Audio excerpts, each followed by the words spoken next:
Good evening. कल मैंने आपको रिफ्लेक्शन ऑफ लाइट पढ़ाना स्टार्ट की है, ऑप्टिक्स। ठीक है, आज मैं उसका दूसरा वीडियो भेज रही हूँ। आज हम पढ़ेंगे स्फेरिकल मिरर्स।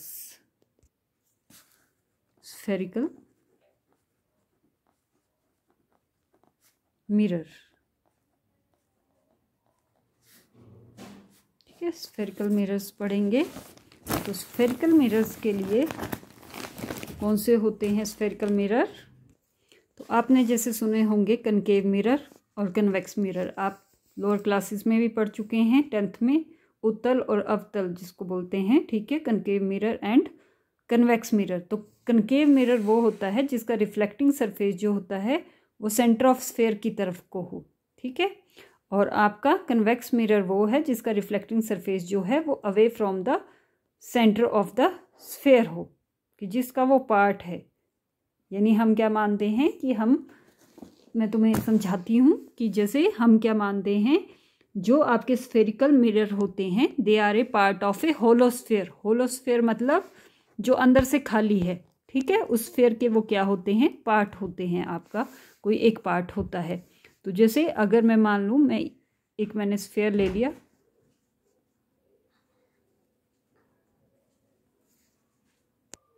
तो जैसे मैंने 2 स्फेयर लिए, ठीक है, स्फेयर समझते हो ना, गोले, 2 होलो स्फेयर लिए जो अंदर से खाली हैं, जैसे आपका फुटबॉल या वॉलीबॉल होता है, ठीक है।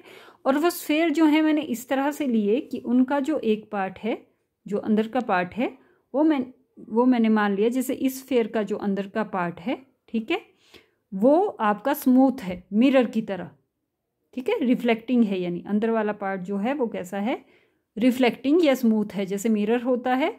और पीछे वाला ओपेक है, जैसे हमने मिरर को देखा है ना, उसमें पीछे की तरफ को पेंट होता है, वो ट्रांसपेरेंट तो होता नहीं है, उससे सामने को तो दिखता नहीं है हमें मिरर से, है ना। तो पीछे वाला जो है वो क्या है? ओपेक है।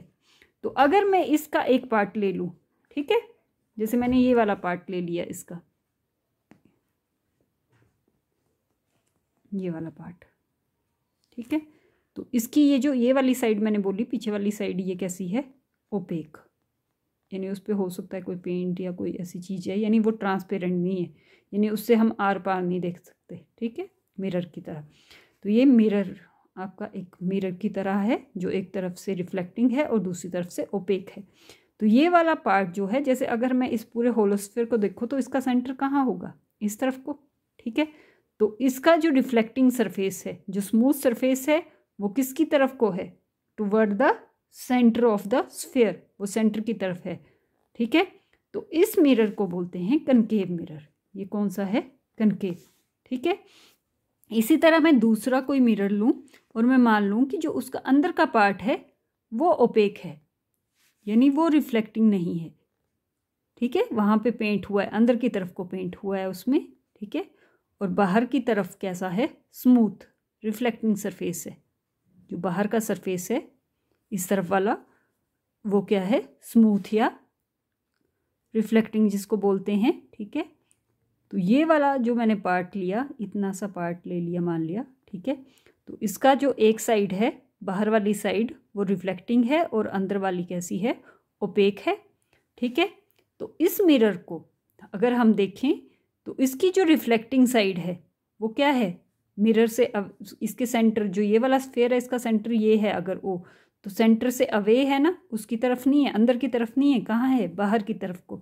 तो ये वाला सरफेस जो आपका स्फेरिकल मिरर का वो पार्ट, ठीक है, जिसका रिफ्लेक्टिंग सरफेस जो हो that is away from the centre is called convex mirror, ठीक है। तो कन्वेक्स मिरर ये होता है जिसका रिफ्लेक्टिंग सरफेस जो क्या होता है, वो उसका reflecting surface is away from the centre of the sphere of which it is a part, जिसका ये पार्ट था, of which the mirror is the part. तो ये कन्वेक्स मिरर हो गया। तो समझ गए ना, कन्वेक्स मिरर इस तरह का होगा, इस शेप में, ठीक है। तो इसका इस तरह से, ये जो बाहर जहाँ मैं लाइंस बना रही हूँ ये ओपेक है और अंदर वाला रिफ्लेक्टिंग है। और कन्वेक्स जो होगा वो इस तरह का होगा, बाहर को उभरा हुआ, ठीक है। तो इसका जो ये अंदर वाला पार्ट है ये ओपेक होगा और बाहर वाला जो होगा स्मूथ होगा या रिफ्लेक्टिंग होगा। तो इस तरह से होती है। थर्ड होता है आपका centre of curvature. Centre of curvature होता है किसी भी स्फेरिकल मिरर का जो सेंटर ऑफ कर्वेचर होगा वो उस स्फेयर का सेंटर होगा जिसका मिरर पार्ट है। जैसे ये वाला जो स्फेयर है, अगर मैं इस वाले, जैसे ये मैंने अभी बताया था ये क्या है, कनकेव है, ठीक है। तो ये मिरर जो है किसी स्फेयर का पार्ट है, इस स्फेयर का। अगर मैं इसको ड्रॉ कर दूं तो ये इस तरह का स्फेयर बनेगा।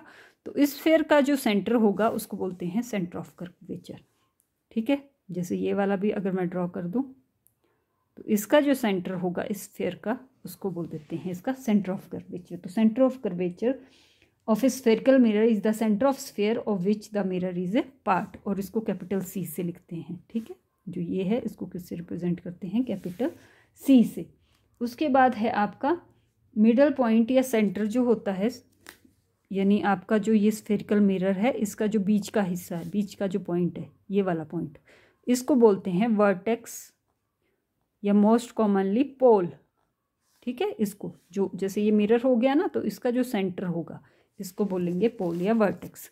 नेक्स्ट है radius of curvature. Radius of curvature जो होगा वो आपका इसी चीज़ से पता चलेगा कि रेडियस ऑफ कर्वेचर क्या होता है, उस स्फेयर का रेडियस जिसका वो मिरर पार्ट था। जैसे ये इसका पार्ट था ना, इस स्फेयर का पार्ट था, ठीक है। तो इस स्फेयर का जो रेडियस होगा वो क्या होगा, इसका रेडियस ऑफ कर्वेचर। इसको कैपिटल आर से लिखते हैं, ठीक है। और आपका जो डायामीटर है, जो यहाँ जैसे मान लो ये m1 है, ये m2 है, ठीक है।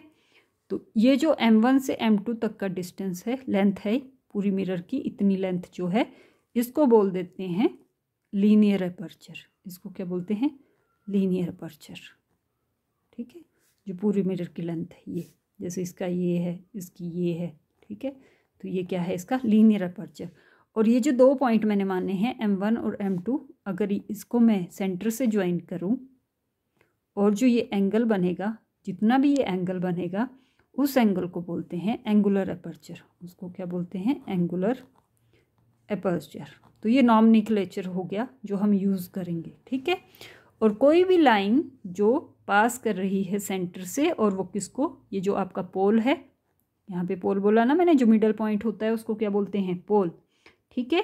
तो straight line joining the pole and the centre of curvature and extended on both side, और वो आगे को एक्सटेंड हो जाए उसको बोलते हैं एक्सटेंडेड ऑन बोथ साइड, यानी इस तरह से। तो इस एक्सिस, ये जो लाइन पास कर रही है इसको बोलते हैं प्रिंसिपल एक्सिस। इसको क्या बोलते हैं, प्रिंसिपल एक्सिस, जो सेंटर और पोल से पास कर रही है, ठीक है। इस तरह की स्ट्रेट लाइन, उसको क्या बोल देते हैं, प्रिंसिपल एक्सिस। तो ये चीज़ें आपको पता होनी चाहिए कि सेंटर ऑफ कर्वेचर क्या होता है, रेडियस ऑफ कर्वेचर क्या होता है, लीनियर अपर्चर क्या हुआ, जो ये लेंथ हो गई, एंगुलर अपर्चर क्या होता है, पोल क्या होता है, pole is the centre of the spherical mirror, ठीक है। तो ये चीज़ें, ये आपका नॉमेनक्लेचर है जो हम यूज़ करेंगे आगे डेरिवेशंस में, जो भी हम ऑप्टिक्स की डेरिवेशंस करेंगे, ठीक है। अब नेक्स्ट है आपका, नेक्स्ट टॉपिक मैं अगले वीडियो में बताती हूँ।